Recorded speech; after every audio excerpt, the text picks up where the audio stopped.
Welcome to Pop Culture Retro, which was recently voted the 15th best podcast by the residents of Golden Years Retirement Community in Boca Raton, Florida. Each show, we'll revisit some of your favorite pop culture memories with insider and outsider perspectives. Now, please help me welcome your hosts, Moosie Drier and Jonathan Rosen.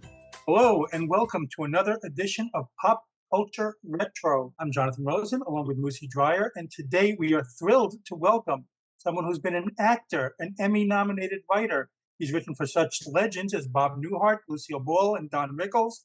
He's the author of a couple of books, including the great memoir, Get in the Car Game, Adventures in the TV Wasteland.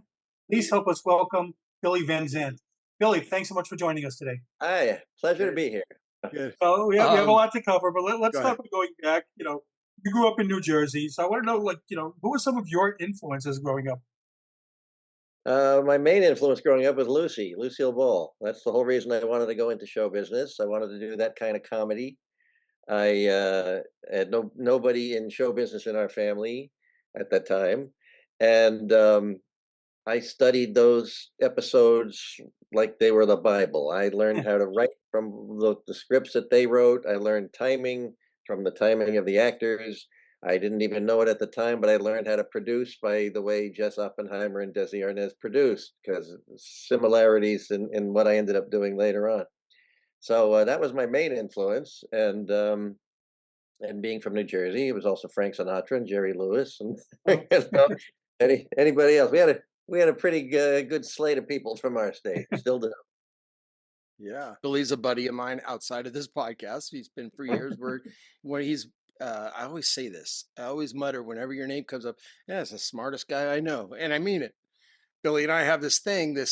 We each get screeners. He's in a couple unions, but the WGA Writers Guild, and I'm in the Directors Guild, and we're both in SAG. We got all these screeners, and during this time of year, when we see each other in person, it's like, what's good, what's not good. And what's great about Billy is I don't just get the good, I get the why, and he's just a smart guy. Anyway, I'm also kicking myself, and I know I have questions I'm going to ask. Don't you worry. I'm also kicking myself because as I pulled out your book that I bought a long time ago. That one? And read. Yeah, that one. If you want me to autograph this for you, Billy, I will. But I'm kicking myself because a little while back, we had a Bob Newhart tribute right after he passed. And I'm like, why didn't I ask? Got a couple people from the actual Bob Newhart show, but you worked with Bob on Newhart. I'm sorry. Maybe one of the passing anniversaries of his passing. Maybe we'll have a Newhart group. Happy to. Yeah. Onward and upward. So Billy, and I'm looking forward to learning stuff I don't know about you, by the way, because I don't just sit around and ask you questions like this. When did you realize you had a talent for writing? Because you're an actor, you've done so much, but when did this happen with writing? I was always writing as a kid. That was just fun for me. I'd make up stories in like fourth grade about all the kids in our class, and I'd read it in front of the class, and I'd mangle people's names on purpose, and it'd be funny. But I didn't actually start writing seriously until I was in ninth grade. My drama teacher, Lois Carlson, very important person for me. She was going to direct the ninth grade show, and there was another drama teacher that had just started there, and she had done some pretty great productions of Oliver and My Fair Lady. But Lois Carlson always did something that she wrote on her own, and they were always terrible. They were excuses to shove songs from the 1940s into some sort of a plot, and then a bunch of kids would sing these 1940s songs. It was terrible. So I saw the show we were about to do, and I went, can I rewrite this? And she said, yeah, and she let me do that. So I wrote a new show from scratch called The Old Bird Sanctuary in the Park Trick, and I fell for it.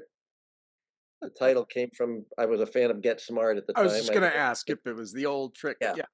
And and we did that show in which I played Groucho Marx, basically, in a character called Felix T. Filibuster. And it was a big success. And I started writing right after that. I just started writing the next one and the next one. And in high school, I got a job at the Barn Theater in Rumson, New Jersey, where I ran the children's theater, and I wrote the Oh, children's shows. We changed them every week, and I would write one show a week and direct it and put it on. And it taught me how to write fast, which helped out when I went to TV. But we ended up doing the children's theater shows my way, which if I knew that if you did something with the girl's name in the title, Cinderella, Rapunzel, those kind of things, more people would show up at the show with their daughters. So I did those kind of shows first, but I did them a little differently. When we did Cinderella, I had two big burly guys play the stepsisters, and I had a drag queen that we had met in a production of Peter Pan. I brought him in to play the evil stepmother, and he did it as Betty Davis, and it was hilarious. So the following week, I did another show, and he played the witch as Tallulah Bankhead. It was hilarious. But then the parents started to complain, and the woman came up to me after the show. She said, "What am I supposed to do if my son wants to wear a dress after watching your show?" I said, "Bring him back. I'll put him in the next show." And the producer didn't care for that, so she had me change the whole thing, and I started doing a Superman spoof, and that's what I did every week. But those shows taught me how to write, really. And when you work in front of a children's audience, you learn how to write well fast, because they do, if they get bored, they talk. They don't pull any punches. So I learned how to write well quickly. I was reading your memoir, and it's a fantastic memoir. It's Thanks. very amusing. So it starts off with you just mentioned Lucille Ball. You flew out to LA, and that's the first thing you did. You share the story with us, and just what Yeah. prompted you to do that? And did it ever occur to you, maybe I shouldn't do this? It never occurred to me I shouldn't do this. I was obsessed with her, and I kept when Jane, my writing partner and girlfriend at the time, when we flew out to LA, I had to do pickup scenes for Jaws 2, which was my first movie. And I went directly from the airport to Lucy's house. I knew the address from fan magazines and stuff. These days we would call it stalking, but back then it was just being a fan. And so I went to her house, and I got out of the car, and Jane said, "What are you doing?" I said, "I have to meet her." And I walked up the walkway, and I knocked on the door, and a little Japanese houseboy answered the door, and I said, "Billy Van Zandt's here to see Lucille Ball." And he said, "She's not home," and slammed the door in my face, and I got back in the car, and we drove away. 10 years later, I was now in Lucy's house with her and a bunch of people. We were there to see the premiere episode of Life with Lucy, which I was lucky enough to do a small part on. And we got to talking about all these different things, and we started talking about Buster Keaton and all the people that she had worked with. And I said, you never talk about Charlie Chaplin, and I can see his influence in your work, but did you ever meet him? And she said, "No, but I'll tell you a funny story. In 1976, my husband Gary and I were in Switzerland, and I found out where he lived. So we drove to his house, and we pull up in front of the house, and I started to get out, and Gary said, 'What are you doing?' I said, 'I have to meet Charlie Chaplin.' And he hid under the dashboard. He wouldn't get out of the car. I walked all the way up. I knocked on the door. She said, this big fat housekeeper answered the door, and I said, 'Lucille Ball's here to see Charlie Chaplin.' And she said, 'He's not home now,' and slammed the door in my face." I never told her my version of that same story, because I was afraid she would throw me out of the house and call the police. So, but yeah, we both did that. Very cool. Well, I was going to ask about Lucy, because I know how you feel about her. I mean, but so does the world. Not like you. I mean, you're more knowledgeable about her Yeah. career, her life, and all that stuff. We had Keith, who played Little Ricky, on this podcast Oh, recently, great. and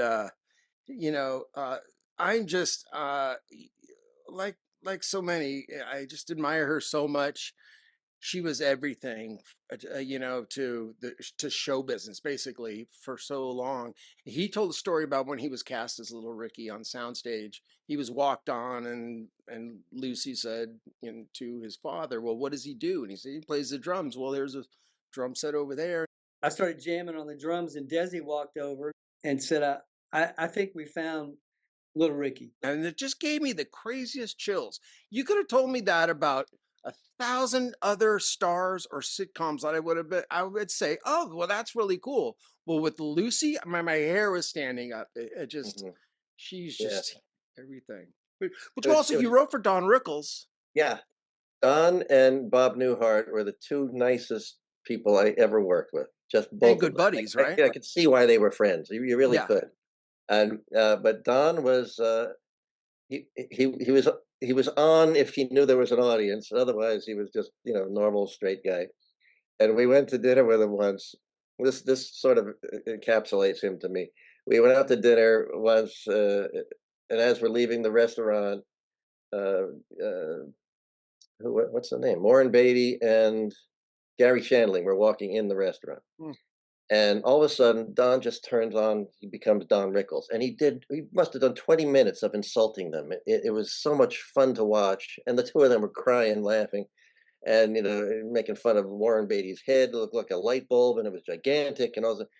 And after 20 minutes of that, we all walk out the door and he leans over to me and says, did I do okay? And that was him. He was just, Yeah.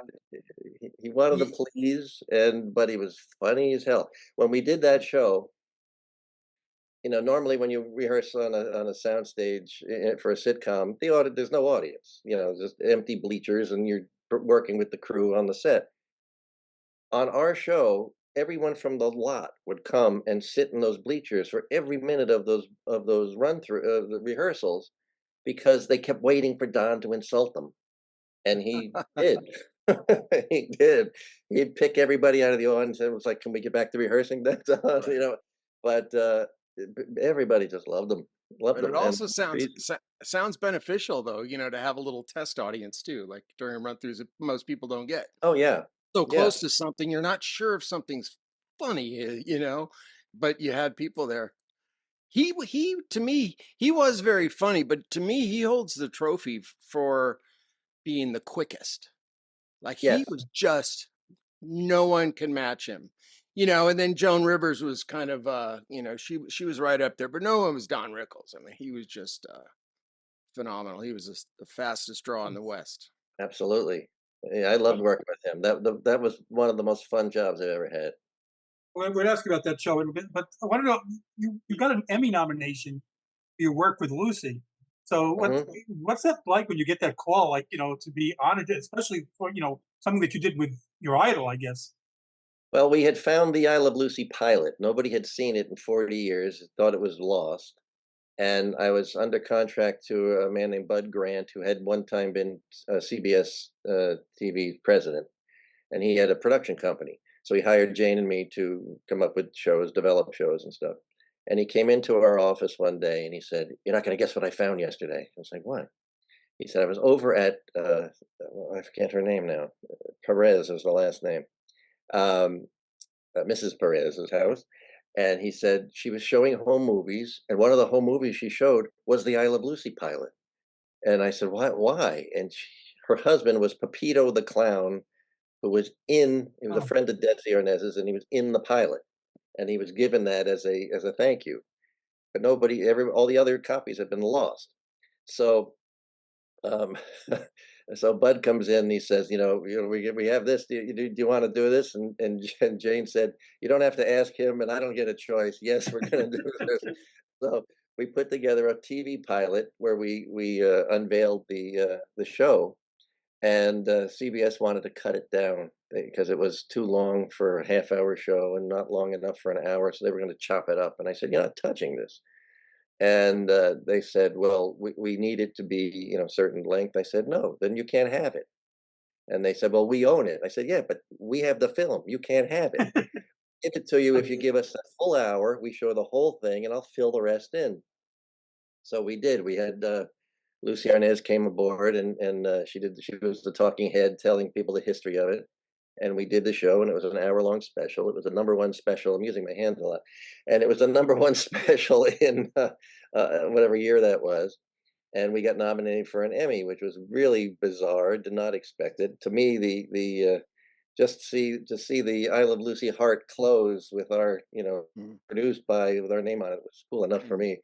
But we go to the Emmys, and everybody I'm running into, "Oh, we voted for you. We voted for you." We pull up in the pull up in the limo, and all the guys with the cameras are waiting. The door opens, and they go, "No," and move to the next one. We weren't big enough stars.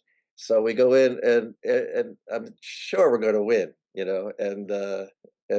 it's a tie, and it's like, oh, we're the second one they're going to announce. So they announced the first one, which was something else, and the second one was not us. And I thought, a lot of liars here. There were a lot of liars who told me they were voting for it. And I thought, how can they not vote for Lucy? No, but I discovered there's a reason they closed the bar during that ceremony because we immediately went out to get drinks and it was not open. Funny. Well, okay, so I'm going to jump around a little bit. Yeah. You've done a lot of acting as well. I think was your first film Jaws 2? Yes, first movie audition I went on too. Wow. Because that happens a lot, first audition, people Yeah. never. I had done a lot of stage work, but that was the first movie audition I went on. Yeah.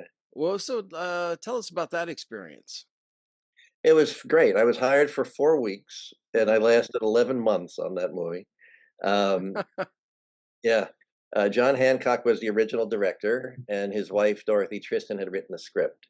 And we rehearsed up in Martha's Vineyard for 4 weeks, and then they shut down the show. And I didn't know why, but they sent us all home. And then I got a phone call saying, okay, now you're going to go to Florida in a couple of weeks, and we're going to start again. I said, great. Fly to Florida. I walk in. John Hancock's gone. The script is gone. Half the 3/4 of the cast are gone. And it's a whole new cast of people. Janot Swark directing it. And Carl Gottlieb, who had written the original, came in to write this one.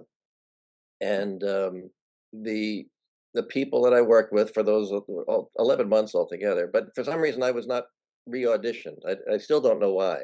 Me and there were 5 of us that they kept from the original, but those people had to fly out to California and re-audition for the Wow. director. I didn't, and I still don't know why. But we're all, it's like our graduating high school class. We're all pals. We hang around all the time. And a couple of years ago, I got a phone call from one guy. Tom Dunlop was flying out to LA, and he said, let's have dinner. I said, great, but I was going to have dinner with Gigi Vorgan, who's also in the movie. And I said, well, she'll come too, and it'll be great. And I hung up the phone, and I thought about it. And I got on the phone, and I started calling people. And then a game of telephone followed up. And within 36 hours, the entire cast and crew of Jaws 2 got together. This is 15 years, 20 years after the movie. And we all got together for dinner in Westwood and had a ball. It was just great. And they never told you why Hancock was fired? Oh, there were a couple possibilities. The main reason, I think, is what he was going to do, and it was going to be a really good movie, I thought, like a real scary adult horror movie. In his version, it was a very dark movie, definitely an R-rated movie, and the town of Amity was all boarded up. It was a ghost town because of what had happened in the first movie. And after he got fired and Janot came in, suddenly it was definitely a PG movie. The dialogue got lighter, the colors got lighter, the clothing got lighter. And I went, oh, okay. There are a couple of shots that John shot that are still in the film, and they're very cool. Just the opening, if anybody remembers the very opening, where we're all inside the Holiday Inn, and then they cut to the harbor, and you see just a fin come out of the water and go back down. That was him, and that told you sort of what the movie was going to be like. It would have been great. And famously, Janot did not get along with Scheider. Did you see any of that on set at all? Yeah. Well, the first thing we shot down in Florida was the Holiday Inn scene, and it was the scene with the entire cast and all these massive amount of extras. And Roy, he wasn't very nice. Let's put it that way. He tried to humiliate Janot, and I think the reason was to see what he could get away with this new director. And Janot gave it right back to him, and I never saw it again after that. Oh. It was like a test, He was testing the director, and the director won. But Roy hated being there. He hated being there. He didn't want to do the movie. He was under contract and had to do it. And he gave up a bunch of other films to do this movie, including The Deer Hunter, which I know he really wanted to do. And but he never talked to any of us kids, really. Really? No, he would just to be a pain in the neck. After every take, he would take his clothes off, have a bathing suit, Speedo underneath, and he would pull out the tanning thing and lay there and get tan. And then it was time to, we're ready to shoot again. We had to wait for him to put his clothes back on, and Wow. but he, at the end of the shoot in December of '77, I guess. It was one of the last things we did in Florida. We had maybe a couple days left, and it was my birthday, and they threw me a big birthday party. And he came to that. Could not have been nicer. He gave me a Farrah Fawcett jigsaw puzzle with their poster on it, and I still have it somewhere. I never opened it. But bizarre. that was a whole different guy. That was a whole different Yeah. guy. I'm glad to hear that, though, that he was nicer outside of that arena. Apparently, he had an association with the sequel that was making him unhappy, at the time. I'm wondering, the pressures of the first one was such a massive hit that, he was probably, if things weren't looking top notch, maybe he was just angry about that, or maybe he just didn't want to do a sequel and wanted to do Deer Hunter and took it out on Yeah, everyone yeah. around him. Yeah. Yes. So let me ask you, but would he do off-camera dialogue for coverage? Would he, or would you have to read with the script supervisor? I don't remember him not Oh, doing anything like that. yeah. So yeah, He I seemed mean, like an he was actor, very like at least, professional. He was very professional. I yeah, would say that, but he gave Janelle a hard time, and uh, but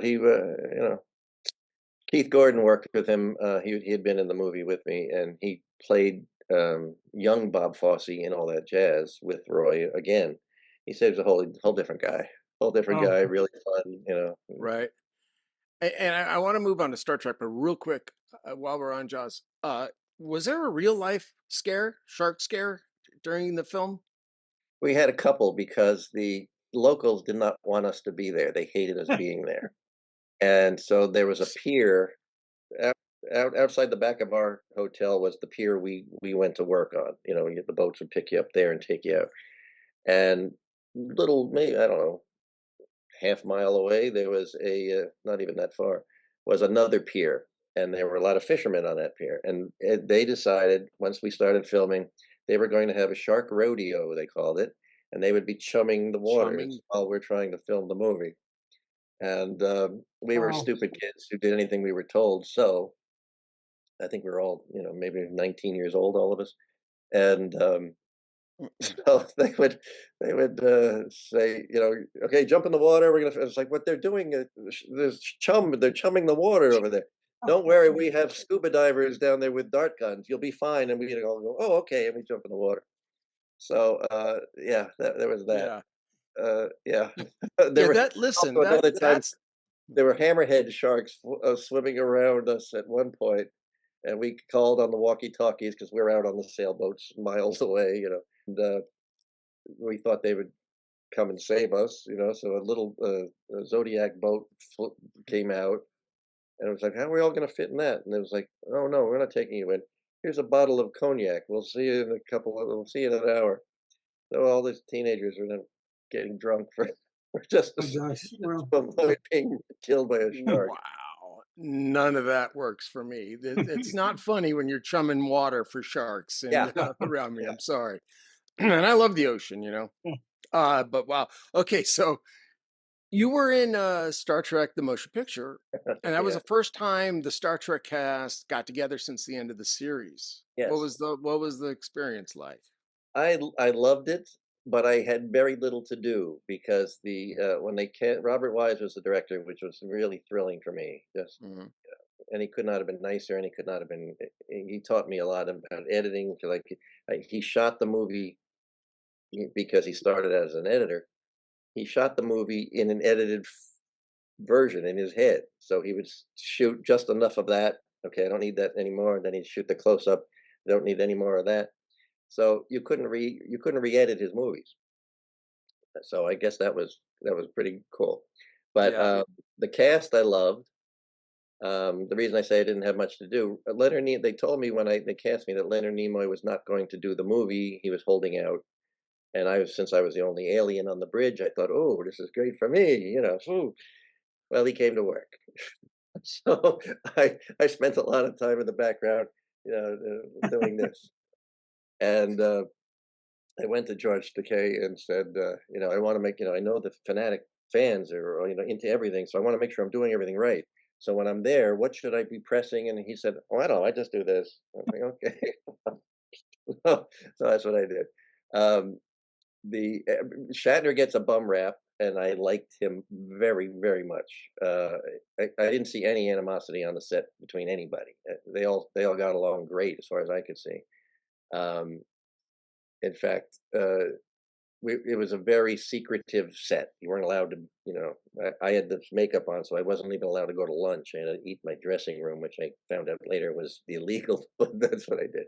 And so Jane was with me. She came to hang out in the dressing room, and I said, "I'll sneak you onto the set. Come on, I'll sneak you out and hide you behind stuff, and you can watch this." So I get her onto the set, and I said, "Hide back here, behind these lights and all this other stuff." And I go up and we start shooting a scene, and Bill Shatner goes, "Wait, cut! There's somebody back there." And I thought, "Oh God, I'm gonna get fired. And he went, "You can't see anything from back there. Get this woman a chair." They brought a director's chair, put it right next to the camera. Jane sat there. We finished the scene. So I really loved him. He was great. That's great. Yeah, I think he's great. Hear. I do want to talk about one other film that you acted in, though. I want to talk about Taps. Fantastic film, great cast. Besides you, there was George C. Scott, Timothy Hutton, Sean Penn, and Tom Cruise. Tom Cruise, yeah. Right. So how did you come to that film? And what were some of your memories? Evan Handler. We had a big cast. Ronnie Cox. That was fun. That was another movie where I got a 4-week rehearsal, which is rare. We went to Valley Forge Military Academy, where they taught us how to march and shoot, and we went through all the training. And as I'm doing it, I said, "But I'm sitting at the radio. Why am I have to do this?" So we took place in the parades on Sunday with the other students from the thing. It was pretty wild. Tim Hutton won his Oscar during the middle of the shoot. He had flown out to California and he won that. Great guy, really great guy. Sean was Sean. I enjoy. We all became very good friends, and but Sean liked to test people. See what he could get away with, and he got away with whatever he wanted to, according to the producers. So he was Sean. And Tom was brand new. He had just done one little scene in a Brooke Shields movie, and that was his only, aside from acting in Guys and Dolls in high school. I think that was his only acting. And he was very innocent, I would say. And Sean took him under his wing, and I thought he took advantage of him because they were supposed to hate each other in the film. So Sean would show up for work when Tom was shooting scenes that Sean wasn't in, and he'd stand behind the camera and give him the finger while he's trying to do close-ups, and it was like, really? But it sort of worked, I guess. But we were all pretty friendly, and we all came out to California again. Sean lived out here, but Tom and I came out around the same time for, I guess, my second trip out to here. And when Tom came out, Sean and I picked him up at the airport, and I took him straight to Lucy's house, which I always. So, just a few years ago, President Obama was on Jimmy Kimmel, and all of a sudden, Sean's the opening act, I guess, and Sean starts telling the story about us stalking Lucy's house. Tom Cruise told us a great story once when he was here. We took him to Lucille Ball's house. Yeah, because a friend of mine, he was in the movie with us, with Tom and I, and he was out here, Billy Van Zandt. I mean, generationally, it didn't make much sense, but this guy was a fanatic Lucille Ball guy. Really? Yeah, he was our age. And so I thought it would be fun to watch Tom see his fandom of Lucille Ball by going along with stalking Lucille Ball's house. And did Billy have a big reaction to the fact that he was in front of Lucy's house? He'd been there many times. Oh, really? Wow.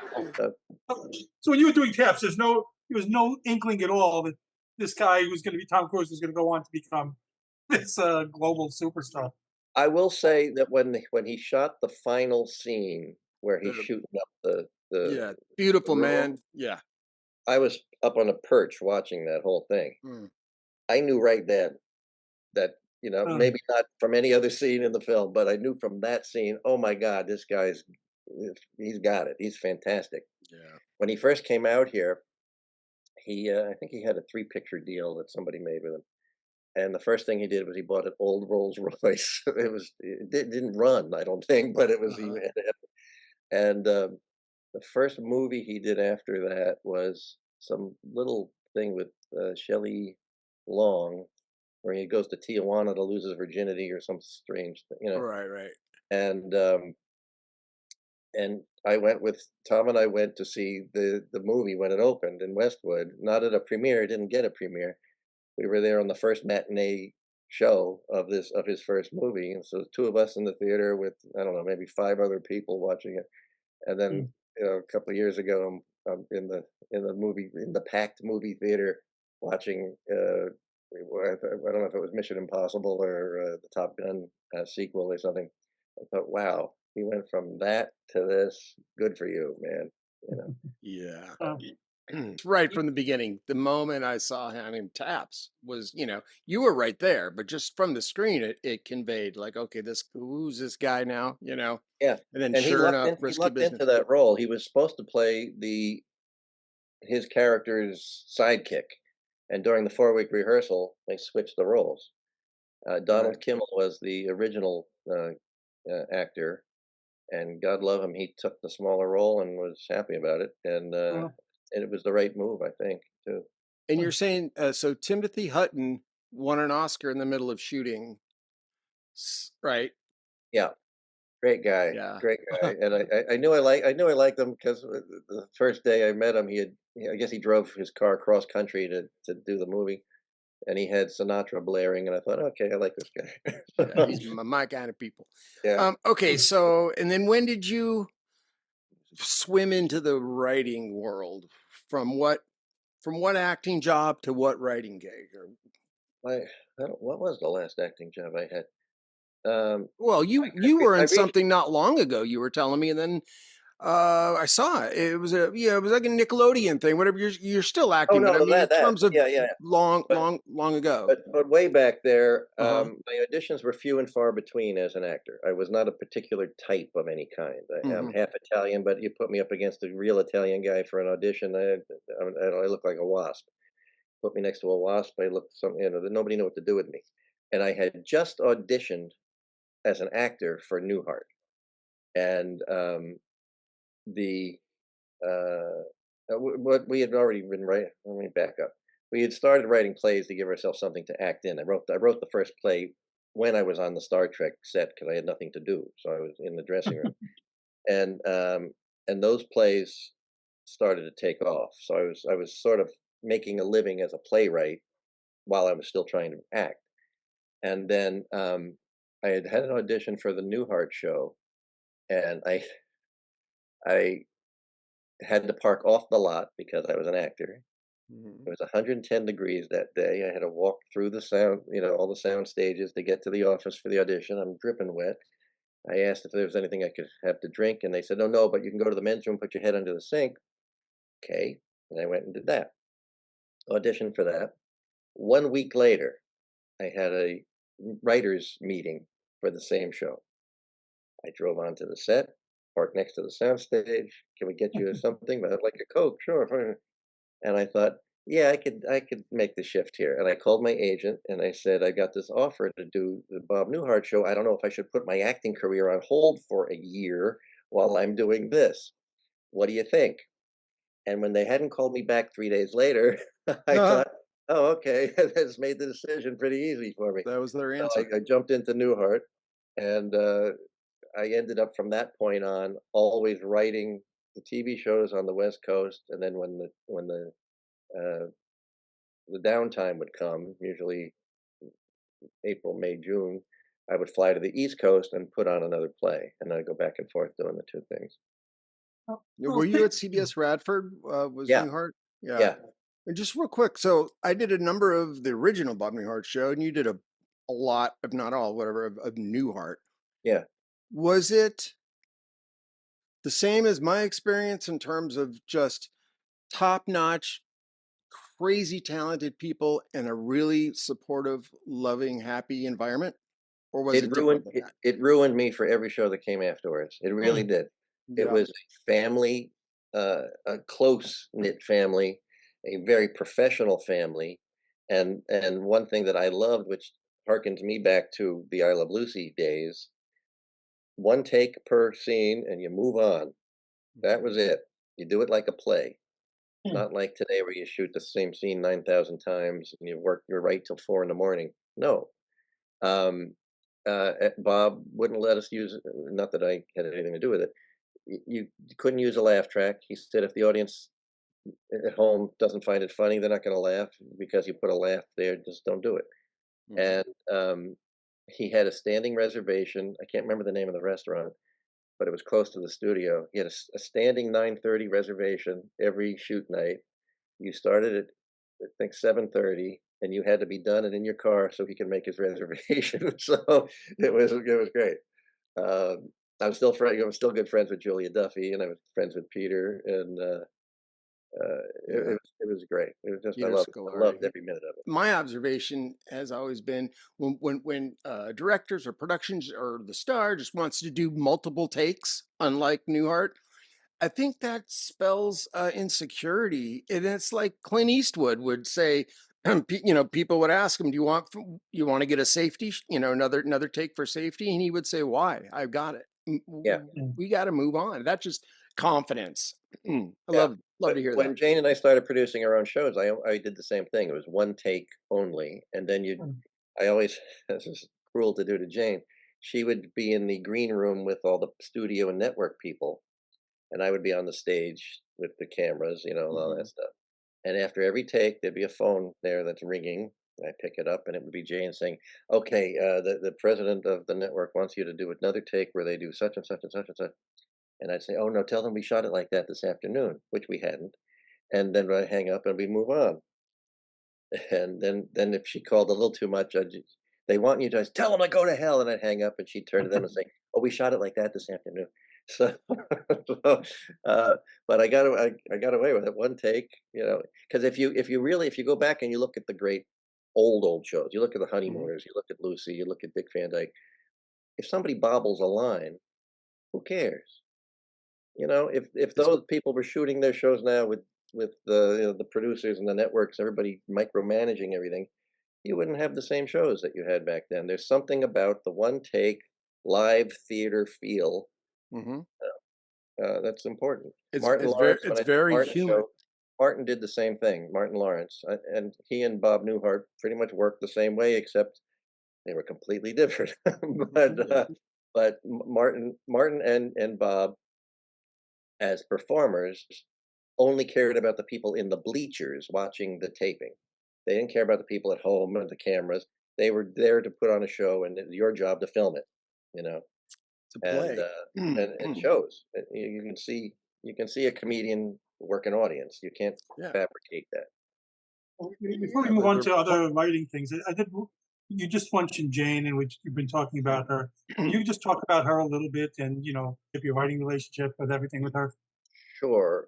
Jane Milmore and I met in high school, and she was a neighboring school, and we met at a theater competition in a local theater, and the following summer we were cast together in Neil Simon's Star Spangled Girl. And from that day forward, we were together for 46 years, every single day, writing. First, we started out, and this is the weird part, we started out as boyfriend, girlfriend, and we'd break up and get back together, break up and get back together for about 10, 13 years. Then we finally split for good, became bitter enemies, slowly got ourselves back as friends, then once again became best friends and soulmates and all the rest of that stuff, married other people, all without missing one single day of work in 46 years. We deserve an award for that. Yeah. And she just passed away 4 years ago. She had pancreatic cancer, which came out of the blue. She was the healthiest person you ever met in your life until one day she was yellow. I was like, Jane, something's Mm. why? I just had my blood test last week. Everything's good. You need to get that checked out. She died a year and a half later, and it's Very been sorry. very. I'm still in the mourning stage, I guess, and but I still, as we're still writing now, I hear her saying that's not funny, cut that, change that, so she's still with me. Yeah. Yeah. She was your buddy, Yeah. Um, wow.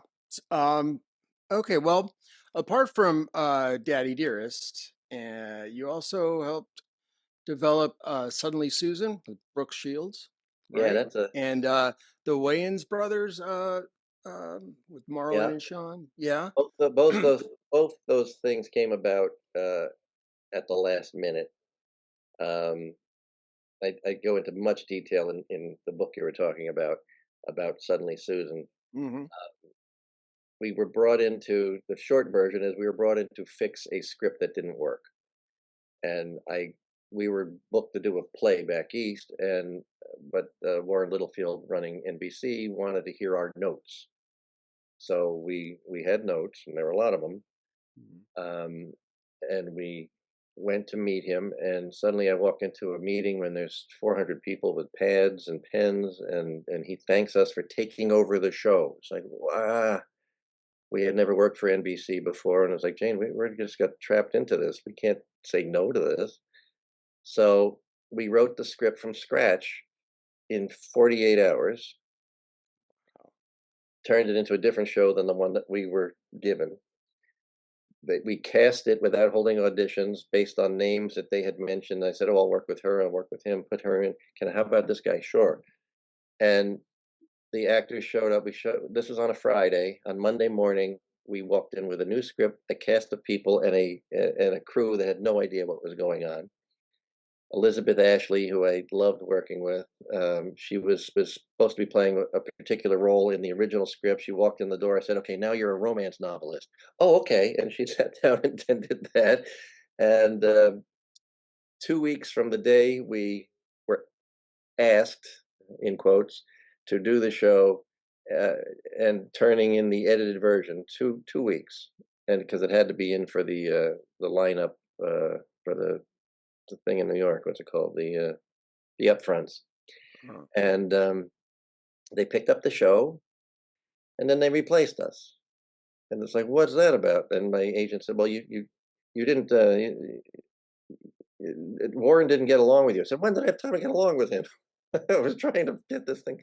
So so they did the show without us, and that's fine too. And I loved Brooke. I loved working with her a lot. And my Frank Pace, who had produced all my shows, he was already in place to run that. So all my camera guys, all my entire crew ended up working on that show for the reason the time that was on. And the Wayans brothers was very similar in terms of I had 48 hours to come up with a Wow. script. Wow. Yeah. wow. And I know it's all different. The steps to develop a show. I mean, it's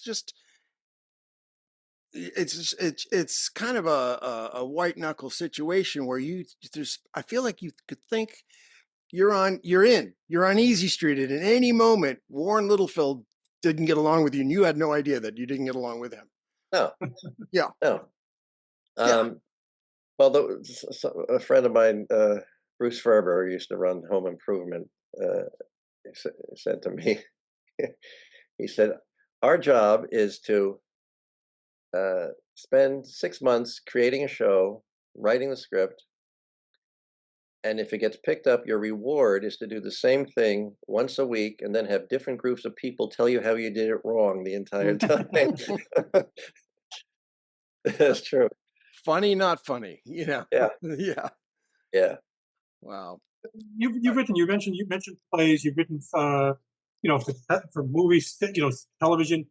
So what's the difference between them? I mean, do you prefer one format to the other? And I just want to know what are some of the pros and cons, I guess, in each one. Oh, for me, my favorite thing to do is to write a show for the theater that I'm also in as an actor. That's absolutely my favorite thing to do. The other thing that I love to do is to sit in a writer's room on a sitcom and work with funny people, just making you laugh all day. That to me is fantastic. The parts I don't like about the television part of it is having to listen. Well, I guess I'm there. Who cares? Is having to listen to the studio development people and the network people give you notes, and you just sit there thinking, you've never made anybody laugh in your life, and you're telling me how to do this. I really don't want to be here doing this. So, and Sam Bobrick, who wrote a bunch of plays, Murder at the Howard Johnsons, and a bunch of stuff, and he created a bunch of TV shows. He sat me down one day and he said, "You're a playwright, right?" And I said, "Yeah." And he said, "Let me explain the difference between the theater and TV. In the theater, you are the top of the pyramid, and everybody works to please your vision. Mm. This is television. You had the blueprint that the pyramid's on." And I was like, "Oh." And it took me a while to get used to it because, even on Newhart, I'd write a script, and then the producers of the show, and it's their job. Every script has to sound like it's coming out of the same person, Yeah. So different writers would write a thing, and then the main producers, the showrunners, would take a pass at your script and change it into their script. That's their job. But they changed hello to hi, or hi to hello, something stupid like that. And I had a fit. And I said, "What's wrong with the way we wrote that?" And Jane said, "It's not our show, Billy. It's not our show. It's not our show." And it's true. It took me about 2 years to get over that. Every time somebody would change something, I'd think, "Mine way was funnier. Why are you changing your show, Billy?" And I had to keep reminding myself. There were a couple of rules that I had that I learned when you write a sitcom in the writer's room. If you're on page 5 and you have a note that's on page 4, shut up. No one wants to hear it. If you have a better joke than the showrunner, shut up. Right. It's his show, But I will say that once I got to be a showrunner, I listen to everybody in that room, and if yours is funnier than mine, I want yours, Mhm. And I learned that from Bob Newhart too. He said, I said, you give jokes that you have to other people. He said, as long as the show is good, it's good, you know. And I've worked with a lot of people who it's me, me, me. It's all about me, Yeah. Shows don't work. No, the best idea wins. Yeah, Because, I mean, yeah, how much But more does your ego need to be fed? It's called the Bob Newhart Show. He yeah, doesn't need, you know what I mean? exactly. Yeah. by the way, it's the same thing in publishing when you get editorial notes and like, what the hell are you talking about? This is Yeah, your voice. yeah, Well, to the network's It's- defense, when you were talking Yeah. about they changed hello to hi, I mean, hi's funnier. I mean, everyone knows it, except I if had you're squiggy. Hello, you know. I had one guy, because when I started, nobody gave notes like that. They just Uh-huh. really did. They would give a note if you said damn or hell or something. That was Yeah. about it. But I remember on Anything But Love, one of the development guys said, wouldn't I forget what the what why did you why doesn't she just say sweater? Why do you have her say cardigan? And I had no reason for that. I said, "Oh, do you need the K sound? K, Right. oh, I'm sorry, I haven't gone to school for this." So I made that up. But you're right. There are words, consonants, or you know, there are certain things that just play better. They're funnier. They hit harder. They hit just fit the moment, the context. Yeah, and I will and say, go ahead. being an actor, Jane and I both, it helped our writing because you have an ear for what's going to work on stage as an actor, and so Mhm. a lot of times, if there are auditions for something of ours and somebody tripped over a word and okay, Hmm. second person, third person trips on the same sentence, it's not them, it's Yeah, me. it's a know? common denominator, common Yeah, thread. yeah.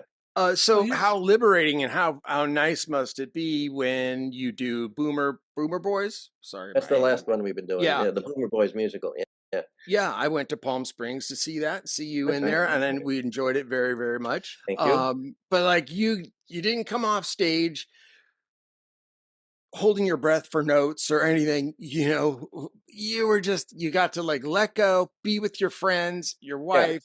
and hang out, get some food, and do it again the next day. I mean, there's something about theater. There's something about, that. And Yeah. it's great to work for a network. No one should complain, but I get how artistically it's freeing. Yeah. You get a license. Yeah. Yeah. The difference is, there's money in television. In the theater, you're Well, lucky there's you get. money in theater. It's just coming out of your pocket. That's That's the exactly thing. right. Exactly right. Yeah.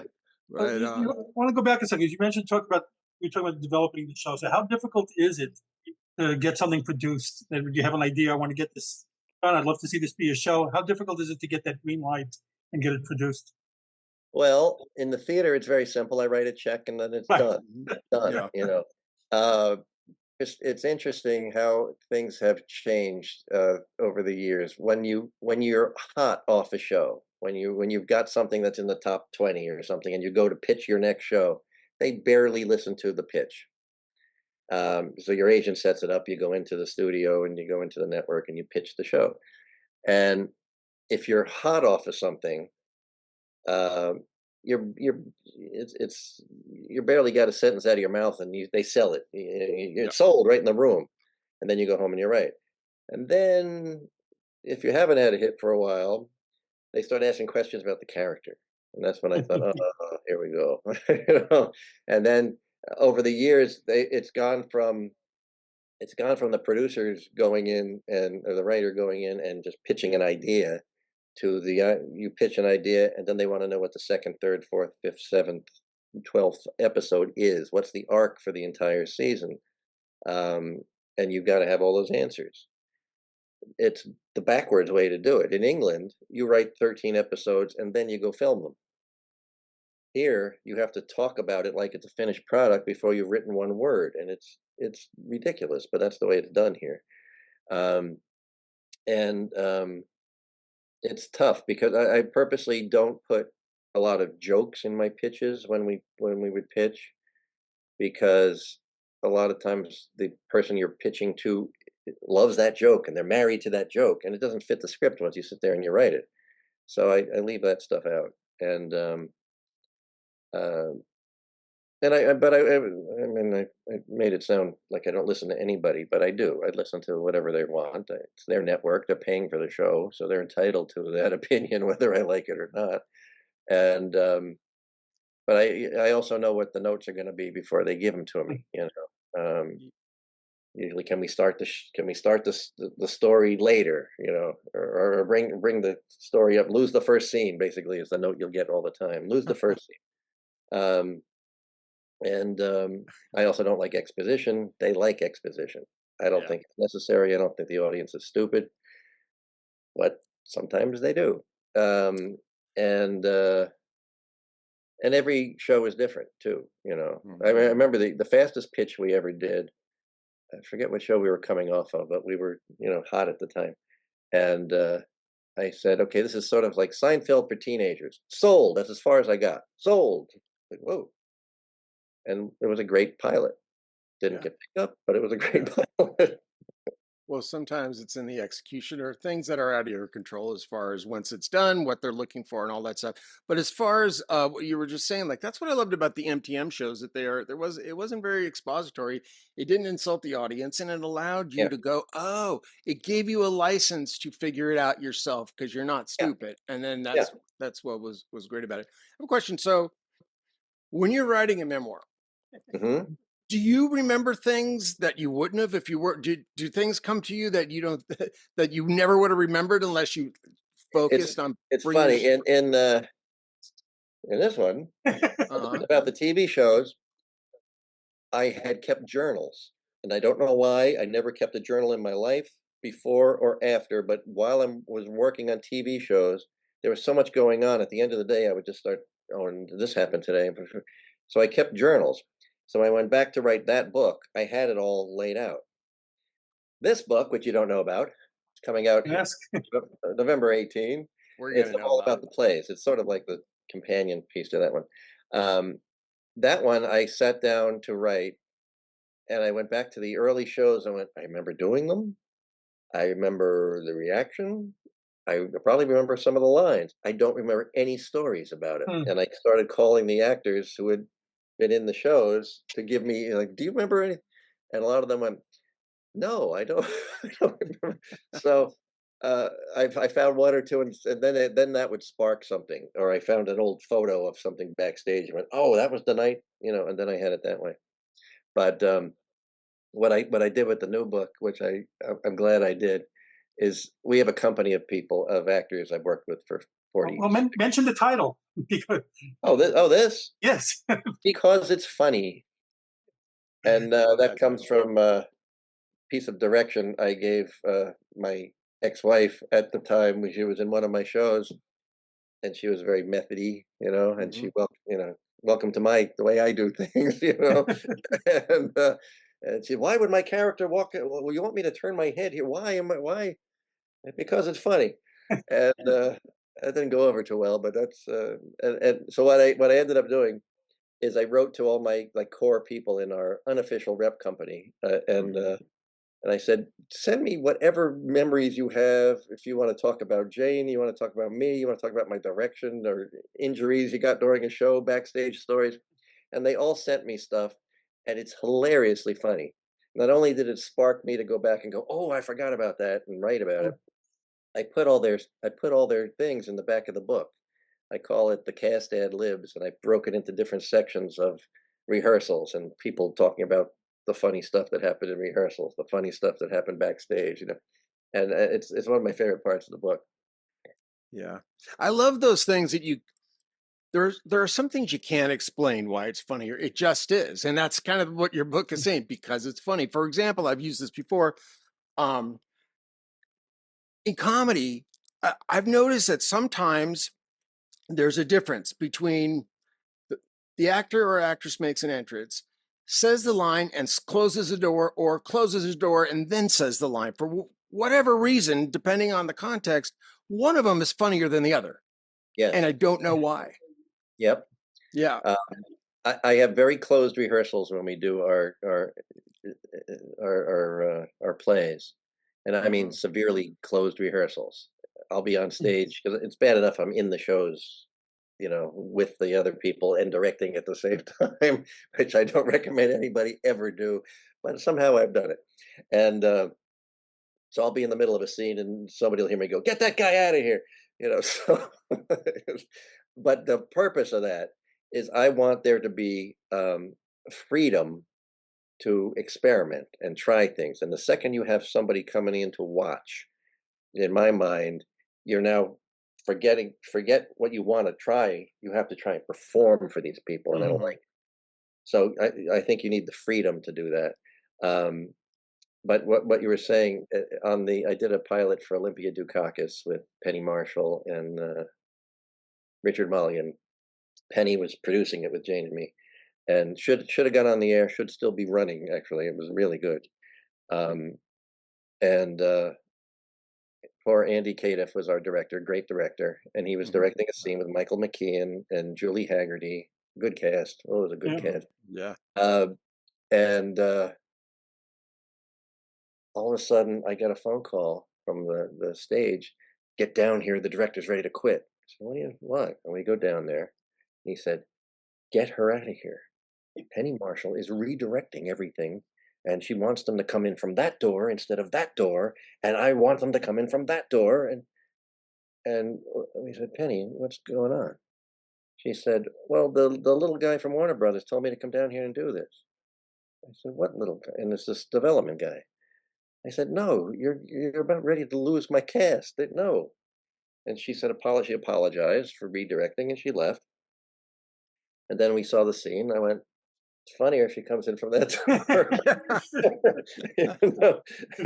So she was right. She had a good eye. She had a really good eye. Well, what's great about you, Billy, is that you recognize that. Like, you know what I mean? You're like Newhart, best idea wins. It doesn't matter, but hey, wait a minute. Maybe it didn't come to your mind until you realized that she wanted them coming through that door. And then you're like, well, that's better. Yeah. Yeah. Good on you. Yeah. Oh, thanks. There's some like in your mind that just stick out more than others that you look back more fondly on than some of the others? Well, TV wise, working with Lucy, Bob Newhart and Don Rickles were my three favorite things. Movie-wise, I had a great time on Jaws 2 and Taps. Mm. And I'll tell you one quick Tom Cruise story, which I love. Sean Penn got married to Madonna, so I'm at that wedding, and that was a trip in itself. And I had previously, I want to say set up, but I didn't really set it up. But I set up a movie for Sean to option and star in called At Close Range. Great movie, Christopher Walken. And because somebody had sent me the script to get it to, sorry to make this sound long. Somebody sent me a script to get it to Bruce Springsteen, who's, a friend of the family. And so they wanted his music to be with the script, something like that. And I read, and I don't do that. Don't send me anything.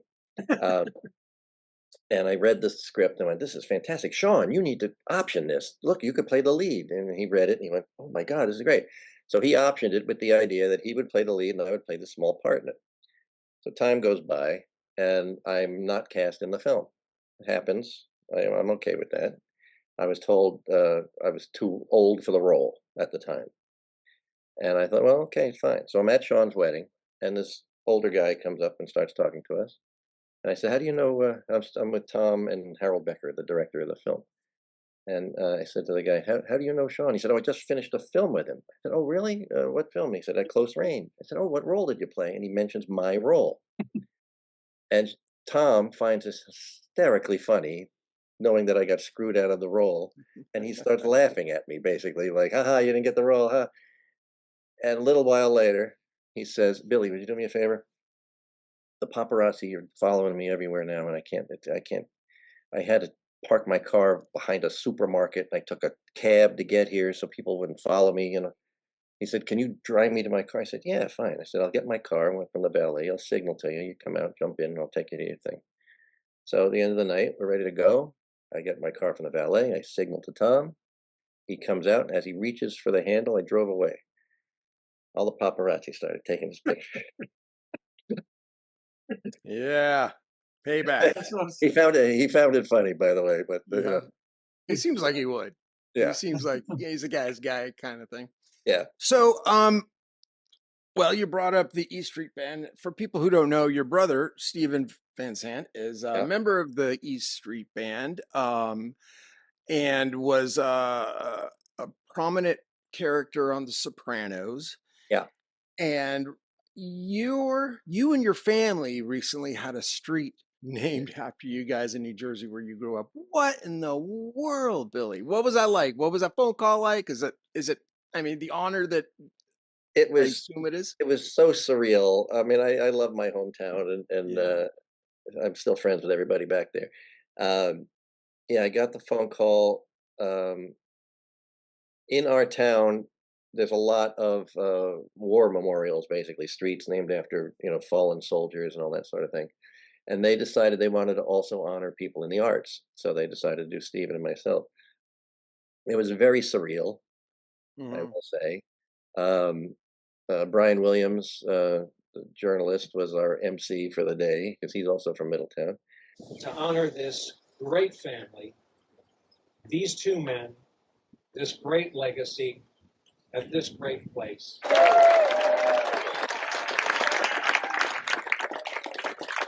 Thank you, Brian. I miss you at 11 o'clock. And they were going to do a pretty long street, so they were going to do. They didn't change the name of the street, but it's got a dedication name on top, Van Zandt Way. Oh, okay. And so they would put it on one end of the street, another end over here, and then we're going to put one right in front of where our house was. And I got there a couple days early, and I'm driving around, and I realized the street opposite our house was named after a soldier who had died. And I said, the only place to put our sign is on top of his. You're not putting it there. You're not putting it there. So they only ended up doing two. But the weird thing for me is, as much of an honor as it was, I'm standing there, in front of, we had maybe 700 people show up for this thing. And I'm looking out, and it was almost like being at my mother's funeral, my father's funeral, I'm looking out and I'm seeing my entire life in front of me. I went to kindergarten with those people. Those are my neighbors. Those people from my church. Those people from my plays. And it was a very emotional day. You know, Wow. Now yeah, that's got to be just so surreal. Well, yeah, it's cool. it When I was. saw that. Yeah. Yeah. Yeah. I think it's probably time, Jonathan, that we actually come clean. So, Billy, I asked you to come onto the podcast. I know you have your book, and we're going to push it, but like, word has it that you know Teresa Ganzel, Who? because we want her on our podcast, and we're just hoping that maybe She's got great stories. You will love having her on here. Oh my gosh, she's one of my favorite human beings. Your wife. I think maybe when we were rehearsing together, something I was directing her in, we came up with this little bit. I don't know, something the way she says it, and I just kind of get it's not just the word that she's saying. It's hard to explain anyway, but I love her. She's if people don't know, she was a mighty Carson art player. I grew up on Carson. This week we're featuring stereo headphones at the low price of $8.95. Can't we go any lower than that? Yes, how about $8.95? She starred in The Toy. She's done a lot of work, and she's hilarious. And we hope. Oh, she'll be great. She'll love to do it, I'm sure. Oh, Well, good. Okay, good. Getting back to you, what are you working on next? Yeah. Well, I'm doing my little book launch. I go back east and do that, and then I'll do a couple dates out here. And I'm actually finishing up a third book that has nothing to do with being a memoir. It's actually people who know I'm doing this go, "You're doing what?" It's a baseball story, a historical baseball story that I heard about that no one's written about, and I was fascinated by the story. So You're doing what? I wrote it as a novel. Very cool. Yeah. So that's the next thing. And then I'm also it's sporadic at this point, but we're still touring around in the Boomer Boys musical, and I'm finally, after 4 years after Jane's passing, champing at the bit to start writing another play. So that things are percolating. I think Moosie and I have been doing nothing but discuss baseball for the past 2-3 weeks. Yeah. Oh yeah, sure. Yeah. You're both East Coast people. I don't know how well this conversation would go. So let's just steer away from let's remain friends, shall we? Yes. So, how can people follow you on social media? I have no idea. No idea. Yeah, you do. But you're kind of like me, though, aren't you? We're a little like, you'll have it. You can post it. I don't know what they are. Okay, we will. We'll post it. But also, your book. I'm going to need to put your book up, and I will. But like, you may as well. If you haven't, that's just the wrong. This is the last one. Here we go. Yeah. And what November. What's the date it comes out? 18. November 18th. Yeah. Okay, that's soon. And this will very soon. We'll be seeing this just before. Very soon, and you can. And they make good Christmas presents too. Yeah. Well, hey Billy, thank you again, buddy. Yes. This was fun. That went fast. Yeah. So, yeah. Hey, that's a good sign, right? That's a good sign. Yeah, good. Thanks, man. I appreciate it.